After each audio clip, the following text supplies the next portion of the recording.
आज सावरकर विचार मंच प्रदेश द्वारा आयोजित वीर बंदा बैरागी के जीवन के विभिन्न पहलुओं पर, उनके जीवन चरित्र, उनके योगदान, उनके संघर्ष को लेते हुए एक व्याख्यान माला आयोजित की जा रही है। विगत 2 दिवस में 2 वक्ताओं ने अपने विचार व्यक्त किए। प्रथम दिवस श्री रवि प्रकाश सिन्हा जी, कल यानी द्वितीय दिवस 8 जून को इंजीनियर शैलेंद्र दुबे जी, और आज 9 तारीख बंदा बैरागी जी का बलिदान दिवस है।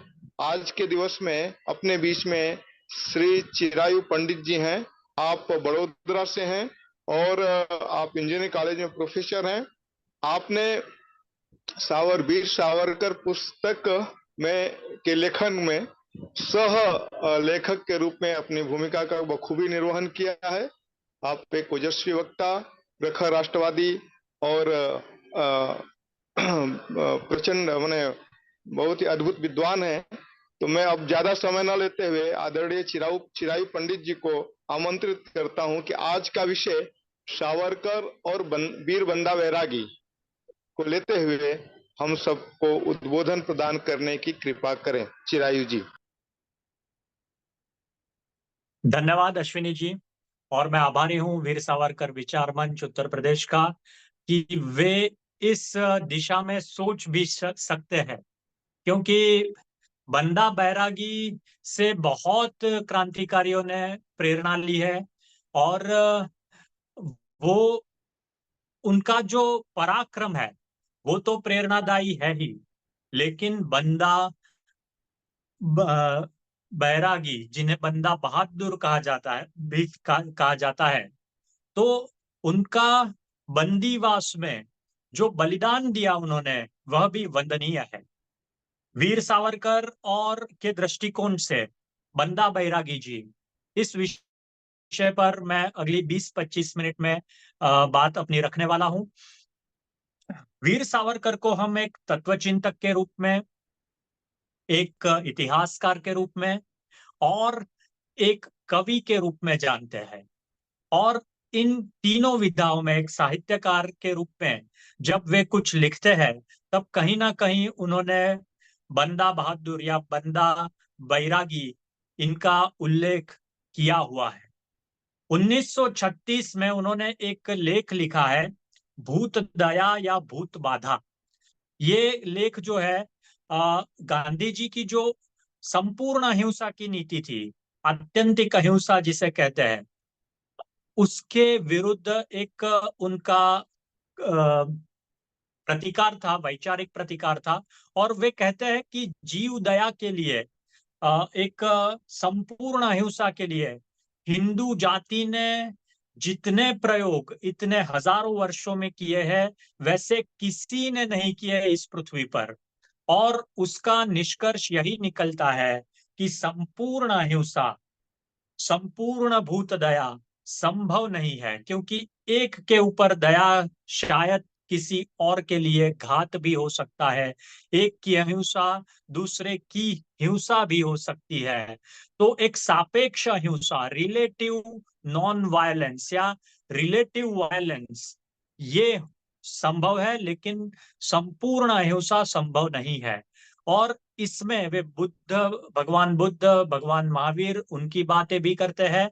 ऐतिहासिक रूप में वे ये बात भी करते हैं कि जो बंदा बैरागी अपने पूर्व जीवन में एक बहुत अच्छे धनुर्धर थे, और वे धनुर्धर होने के साथ साथ मृगया, आखेट, शिकार जिसे कहते हैं, वे भी बहुत अच्छा करते थे। एक बार ऐसा हुआ कि ये युवा जोश से भरा बंदा मृगया करने गया और उसके शर से, उसके तीर से एक हिरनी घायल होकर गिर गई।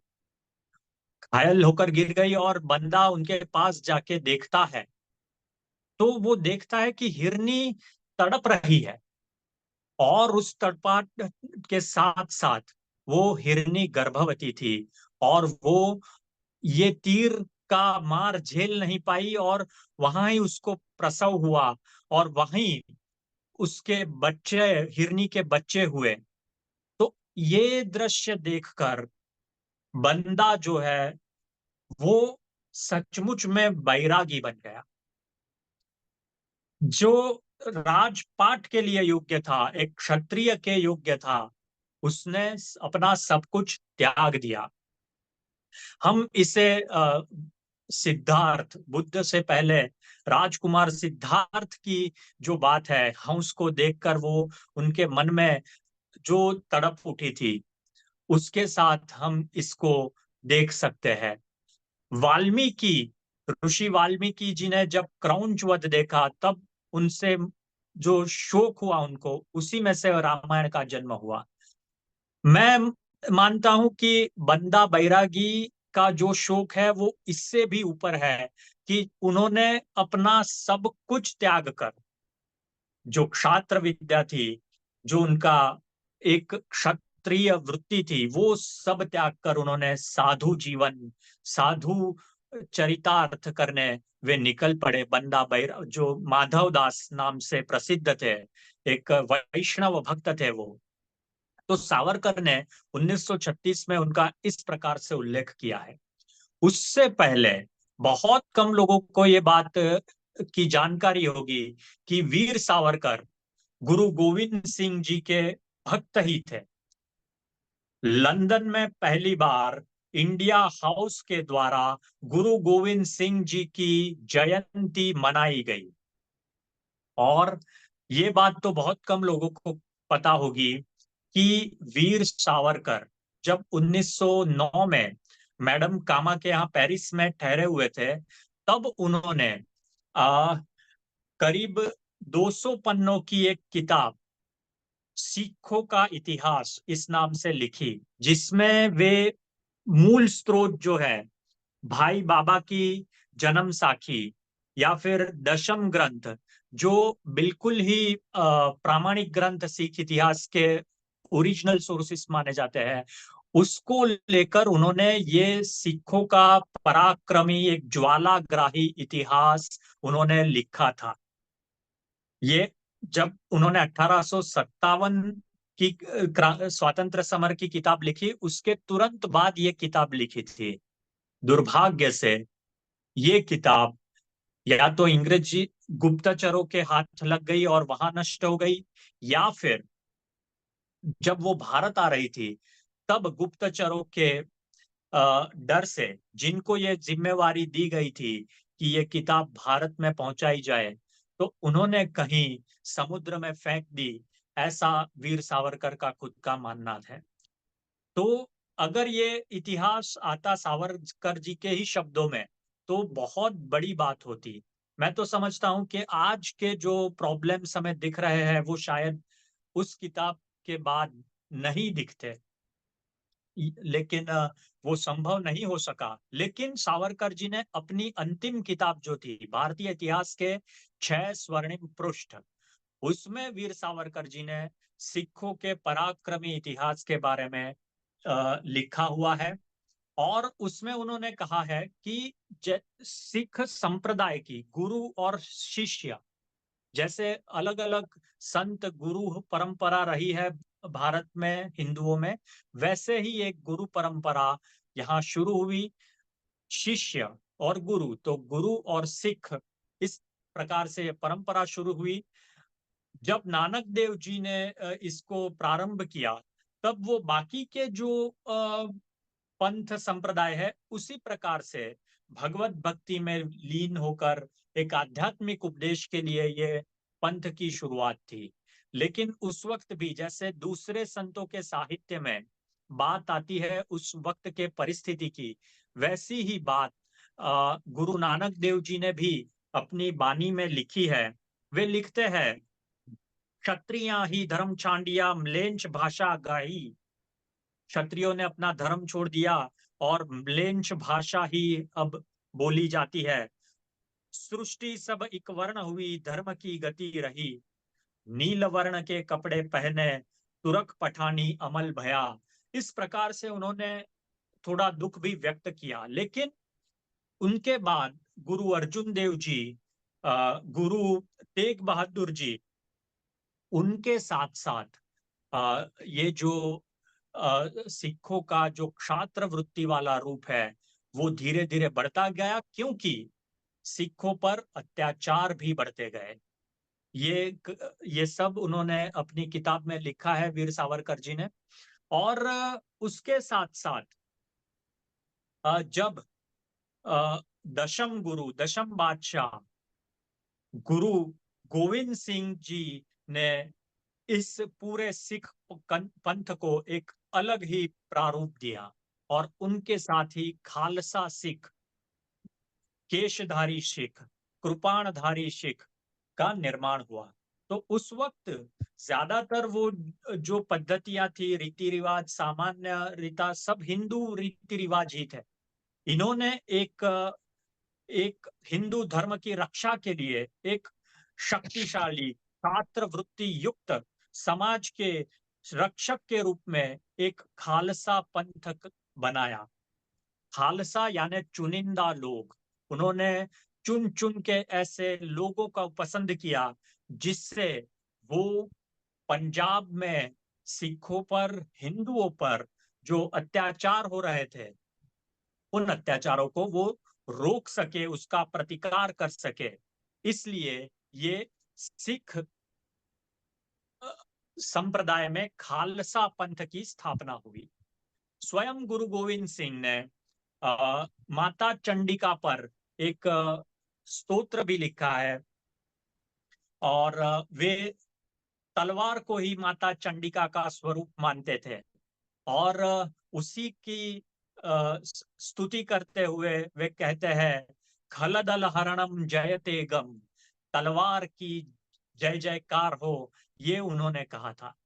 और उसके साथ साथ उन्होंने जैसे जैसे खालसा पंथियों का बल बढ़ता गया, उनको लगा कि अब हम सशक्त हैं, तब उन्होंने अपना जो अभियान था प्रतिकार करने का वो शुरू किया। उन्होंने चमकौर या आनंदपुर किला जो है उसमें उन्होंने आश्रय भी लिया। ये पूरे इतिहास में मैं नहीं जा रहा हूं, लेकिन एक वक्त ऐसा भी आया कि जब ये चमकौर या आनंदपुर किला में जब वे थे, तब दुश्मनों ने, मुगलों ने उनको घेर लिया, और उनको घेर कर ऐसी कड़ी परिस्थिति आ गई कि कुछ खालसा पंथी चुनिंदा लोग भी उनको छोड़ छोड़ कर जाने लगे। गुरुजी ने भी उनको रोका नहीं, और इसी में उनके दो बेटों का बलिदान हो गया इसी युद्ध में, और बाकी के दो जो थे उनको सरहिंद में जिंदा चुनवा दिया गया। तो एक ऐसी परिस्थिति में जब वो लड़ रहे थे गुरु गोविंद सिंह, तो उनको भी विकट परिस्थितियों का सामना करना पड़ा, और उसके कारण एक वक्त ऐसा आया कि उन्होंने औरंगजेब को पत्र भी लिखा कि मैं पंजाब छोड़कर जा रहा हूं, और पूरी शांति बने, इसलिए वे पंजाब छोड़कर नांदेड़, महाराष्ट्र की ओर गए। उन साहिबजादों का बलिदान अब भी पंजाब भी नहीं भूला था, न ही गुरु गोविंद सिंह भूले थे, लेकिन उनका प्रतिशोध ले सके ऐसा कोई नहीं था। जब नांदेड़ में गुरु गोविंद सिंह जी आए, उस वक्त यहाँ वैष्णव साधु बाबा माधव दास, जो जिसका हमने पूर्व वृत्तांत सुना, वे ही यहाँ अपनी अलग जगह बैठे थे। उनसे जब गुरु गोविंद सिंह ने अपने अपनी बात की, अपने संघर्ष की बात की, अपने बच्चों की बलिदान की बात की, तब तब ये बाबा बैरागी, बंदा बैरागी, या कहे साधु माधव दास, उनका दिल फिर से द्रवित हो उठा। ये जो बात है ना, ये वही बात आकर खड़ी हो गई, सापेक्ष हिंसा। कैसी हिंसा होनी चाहिए, कैसी अहिंसा होनी चाहिए, तो इसका ये जीता जागता उदाहरण है बाबा माधव दास। वीर सावरकर ने एक नाटक भी लिखा था, संन्यस्त खड्ग, जिसमें बुद्ध और शक सेनापति जो उस वक्त के विक्रम थे, उनके साथ का संवाद उस नाटक में है। उसका कथानक थोड़ा बताऊं तो ऐसा है कि बुद्ध के प्रभाव से पूरी शाक्य जाति क्षात्र धर्म का त्याग करती है, और उनका सेनापति भी अपना जो खड्ग होता है, तलवार होती है, उसको भी संन्यास दे देता है। लेकिन एक वक्त ऐसा आता है कि राष्ट्र के शत्रु बुद्ध की अहिंसा को मारने के लिए, स्वयं बुद्ध भगवान पर प्रहार करने के लिए जब आक्रमण करते हैं, उस वक्त ये सेनापति, सिंह सेनापति, फिर से अपना जो शस्त्र, अपना जो खड्ग था जिसको उन्होंने संन्यास दे दिया था, उस संन्यास्त खड्ग को फिर से उठाता है। यही बात यही बात साधु माधव दास या बंदा बैरागी के साथ होती है। वे द्रवित हो उठते थे इनके संघर्ष को देखकर। वो चाहते हैं कि इतना बड़ा बलिदान गुरु गोविंद सिंह ने दिया पूरे हिंदुओं के लिए, लेकिन उनके बच्चों का प्रतिशोध लेने के लिए कोई नहीं है पूरे पंजाब में। मैं खुद जाऊंगा। और गुरु गोविंद सिंह जी ने उनको आशीर्वाद दिया और वे पंजाब की ओर बढ़े। और उन्होंने जो पराक्रम किया, वो जो पराक्रम है वो अतुलनीय है, अवर्णनीय है। उन्होंने पराक्रम ही नहीं किया, सावरकर के शब्दों में कहे तो प्रत्याक्रम किया। अत्याचार उन्होंने नहीं किया, लेकिन उन्होंने प्रत्याचार जरूर किया। जो जो अत्याचार वहां की हिंदू जाति पर मुस्लिम आक्रांताओं ने किए थे, उन सभी प्रकार के प्रत्याचार वीर बंदा बैरागी ने किए। और उसके साथ साथ सरहिंद के जहां इन साहिबजादों को दीवार में जिंदा चुना गया था, उस ढांचे को ही बंदा बैरागी ने गिरा दिया। और ये प्रत्याचार किए, इतने सारे प्रत्याचार किए कि वो आक्रांता भी अत्याचार करने से डरने लगे, उनको भी भय लगने लगा अब। और इस प्रतिकार के कारण इतने भयभीत हुए थे। ये सब जो बातें हैं, ये भाई परमानंद जी ने भी लिखी है। भाई परमानंद जी ने भी बंदा बैरागी का चरित्र लिखा है। भाई परमानंद जी भाई मतीदास, जो स्वयं सिख गुरु के साथ थे, उनके वंशज थे और बहुत बड़े क्रांतिकारी थे, वीर सावरकर के सहकारी भी थे। तो वो जो इतिहास है वो पढ़ना चाहिए।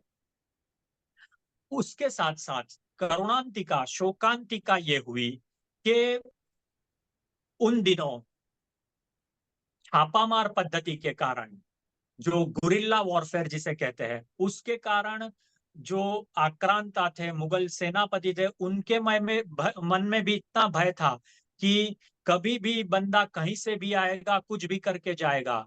बंदा बैरागी बंदा बहादुर बन गया। और उसके बाद वे स्वयं को, बंदा बहादुर बंदा बैरागी स्वयं को हिंदू सेनापति कहते थे, हिंदू सेनापति।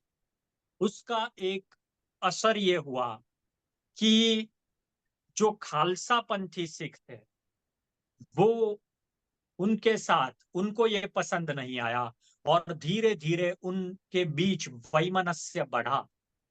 उनके बीच जो एक विजेता जोड़ी थी, जो एक उद्देश्य के साथ काम कर रही थी, वो धीरे धीरे टूटती चली गई। और बंदा बैरागी फिर भी लड़ते रहे और एक दुर्भाग्यपूर्ण युद्ध में वो पकड़े गए। वे पकड़े गए तो उनको दिल्ली लाया गया, उनको और उनके साथियों को, और साथ साथ में उनका एक छोटा सा एकमात्र जो लड़का था, उसको भी वहां दिल्ली लेके लाया गया मुगल बादशाह के सामने। इस वक्त मुगल सेनापति इतने घबराए हुए थे कि बंदा बैरागी के हाथ पांव में बेड़िया तो लगाई ही थी, साथ में एक पिंजरा भी लगाया था। उनके बीच एक ऐसी मान्यता थी कि बंदा कभी भी गायब हो सकता है, उसके पास जादू है। तो ऐसा बंदा बैरागी को वे मुगल दरबार के सामने लाया गया। बंदा बैरागी और उनके जो अनुयायी थे, 100 जैसे अनुयायी थे, उन लोगों को इन मुगल बादशाह और उनके सरदारों ने कहा कि आप मुस्लिम बन जाओ या फिर मौत मिलेगी। और एक एक करके सभी अनुयायियों को मारा गया, उनके सिर धड़ से अलग किए गए। उसमें बंदा बैरागी का छोटा सा बेटा भी था, उसको भी इन लोगों ने क्रूरता से मारा। क्रूरता की हद तब हुई जब बंदा बैरागी को खुद को मारने के लिए उनका सिर धड़ से अलग नहीं किया।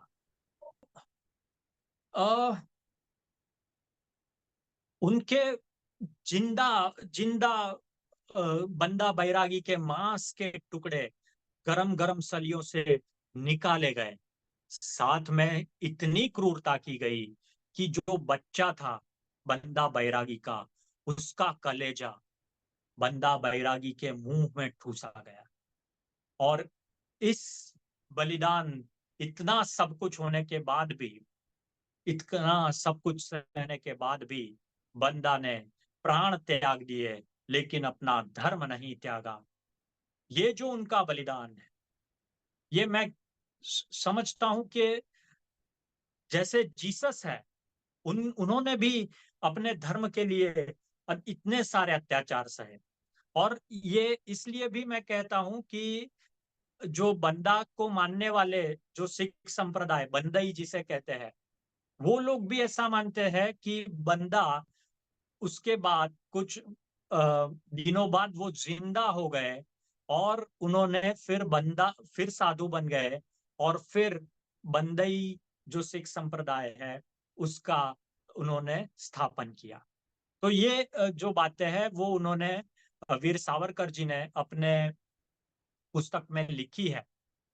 अंतिम जो बात है जो सावरकर से बिल्कुल जुड़ी है, सावरकर 1910 में उनको जब पकड़ा गया, उनको काला पानी की जेल तय थी, उनको उम्र कैद। उस वक्त काला पानी भी नरक यातना से कोई कम नहीं था, जिंदा नरक था वो। और उस वक्त सावरकर को लंदन में जब पकड़ा गया, उस वक्त भी इतनी सारी ठंड थी कि सावरकर अ, को ब्रोंकाइटिस का भी थोड़ा प्रॉब्लम था। उसके वो अपने हाथ घिसकर चलकर अपने आप को गर्म रखते थे, ऐसी परिस्थिति थी। उसके बाद भी उन्होंने देखा कि अब काला पानी की सजा होने वाली है। ऐसे वक्त में ऐसे वक्त में उन्होंने कल्पना की, कविता से उन्होंने कुछ मांगा और उन्होंने कहा एक ऐसी मूर्ति, कविता की जो सुरम्य मूर्ति है वैसी मुझे नहीं चाहिए, मुझे ऐसी मूर्ति चाहिए जो मुझे इस समय धैर्य दे सके। और वो धैर्य देने वाली अगर कोई मूर्ति थी, वो कविता थी, वो एक स्फूर्ति थी, तो वो बंदा बैरागी की थी। और वीर सावरकर ने बंदा बैरागी पर अपनी एक कविता लिखी है। उसमें उन्होंने ये सब वर्णन तो किया ही है, उसमें एक थोड़ा जो कवि की कल्पना का वर्णन है। वे कहते हैं कि जब बच्चा परिस्थिति ऐसी भी थी कि सावरकर का भी इकलौता बेटा जो था उसकी मृत्यु हो गई थी। उनके जो दो भाई थे वो भी जेल, बाबा राव तो काला पानी में ही थे और मिंटो बॉम्ब केस में नारायण सावरकर भी जेल में थे। एक पूरा परिवार बलिदान की ओर था, ऐसी परिस्थिति थी। पूरा जो आंदोलन खड़ा किया था वो टूटने की कगार पर था। उनके जो साथी थे वो कहीं कहीं अनेक देशों में फैले हुए निर्वासित की जिंदगी जी रहे थे। ऐसी परिस्थिति में वो बंदा को याद करते हैं और उस कविता में वे कहते हैं कि जो छोटा सा बच्चा था वो अपने पिताजी को, बंदा बैरागी को मिलता है और पूछता है कि पिताजी, आप एक राजा जैसे दिखते थे, आज ये आपको क्या हो गया? तब बंदा कुछ दुखी स्वर में कहता है कि मैं तेरा पिता नहीं हूं, तेरा पिता जो है वो हिंदू धर्म है, उसको मत छोड़ना।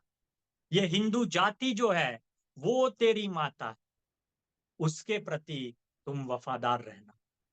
और ये बातचीत चल ही रही होती है, तभी उस बच्चे को, छोटे से बच्चे को उस वधस्तंभ की ओर लिया जाता है। सावरकर लिखते हैं कि वो बच्चा इतना छोटा था कि वहां जो रुधिर बहा था, रुधिर भर गया था इतने लोगों को मारने के कारण, कि वो उस रुधिर भरा था उसी में डूब जाता तो भी मर जाता, इतना छोटा बच्चा था। उस बच्चे को इन नराधम जिहादियों ने पूछा, तुम्हें, ये सावरकर लिखते हैं, तुम्हें कृपाण चाहिए या कुरान चाहिए? और वो बच्चा अपने धैर्य से कहता है, मैं हिंदू धर्म नहीं छोड़ूंगा, और उसको मारा जाता है। और उसका बलिदान, जैसे वो आगे भी बहुत वर्णन करते हैं उनके बलिदान का, लेकिन साथ साथ वे अपनी कविता में आगे ये भी लिखते हैं कि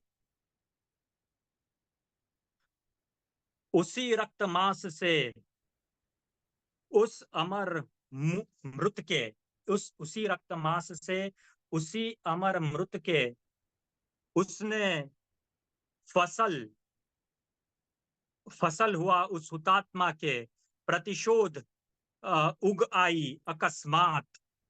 ये पंक्तियां है, वे कहती है कि कैसे प्रतिशोध लिया गया, कि जो मूषक थे वो अचानक बाहर आए और उन्होंने पूरा सिंहासन कुतर डाला।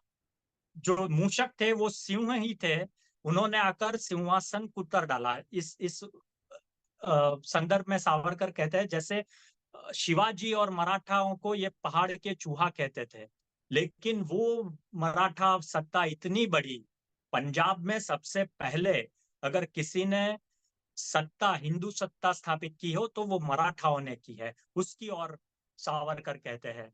वो कहते हैं कि गाय ने मार दिया दुष्ट कसाई को, और चिड़ियाओं ने गिरा दिया एक क्रूर बाज को, और मूर्ति भंजकों पर मूर्ति भंजकों पर मूर्ति पूजकों की एक विजय हुई।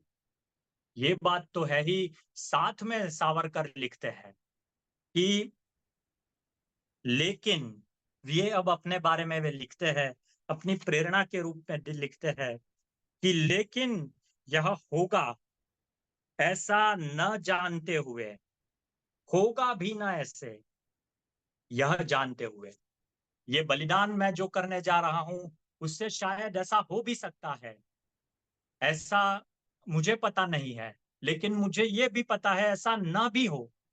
फिर भी फिर भी आज मेरे सामने अगर कर्तव्य है, मेरे सामने अगर कोई आदर्श है, तो वो बंदा बैरागी है। और वे कहते हैं कि वो जो वृक्ष है उसी की मैं एक टहनी हूं, उसी की मैं एक शाखा हूं, जो रक्त बंदा बैरागी का बहा, मैं उसी रक्त, वही रक्त मेरी धमनियों में भी बह रहा है। मैं क्यों नहीं ये यातनाएं सहन कर सकता उनके जैसी? मैं क्यों नहीं, उससे भी कठिन यातनाओं होंगी तो वो भी मैं सहन कर लूंगा। और मैं अपनी मातृभूमि का जो दास्यता है उसको मैं तोड़ दूंगा। मैं उन बंधनों को तोड़कर इस मनुष्यता को, इस मानव जाति को मैं मुक्त कराऊंगा, मेरे देश को मुक्त कराऊंगा। ये प्रेरणा इतने कठिन पलों में, इतने कठिन क्षणों में वीर सावरकर को जिंदा रहने की नरक यातनाओं में उनको बंदा बैरागी से मिली थी। तो जो बैरागी है, जो बंदा है वो बैरागी है, और इसीलिए वो बहादुर है। और वो बहादुर है इसीलिए वो बैरागी है। आज भी हमें वीर सावरकर ने जो कहा है कि मेरे धमनियों में भी उसी वही रक्त बह रहा है जो बंदा बैरागी के धमनियों में बह रहा था, मैं उसी का वारिस हूं। तो उसी की तरह मैं पीड़ा भी सहूंगा, मैं उसी की तरह पराक्रम भी करूंगा, मैं उसी की तरह मेरे साथ हुए, मेरी जाति पर हुए अन्याय का प्रतिशोध भी लूंगा। यही प्रेरणा हमें बंदा बैरागी के इस बलिदान दिवस पर हमें उनसे लेनी है। धन्यवाद। बहुत बहुत धन्यवाद चिरायु जी। आपने एक तेजस्वी और ज्ञानवर्धक उद्बोधन हम सबको प्रदान किया, इसके लिए हम सावरकर विचार मंच की तरफ से आपको धन्यवाद ज्ञापन करते हैं, साधुवाद देते हैं और अपेक्षा करते हैं कि आगे भी आपका मार्गदर्शन हम सबको सतत मिलता रहेगा। इसी के साथ हम कार्यक्रम आज का पूर्ण करते हैं। फिर कल दूसरे कार्यक्रम, दूसरे व्याख्यान के लिए हम सब एक साथ मिलेंगे। धन्यवाद। नमस्ते सबको। धन्यवाद।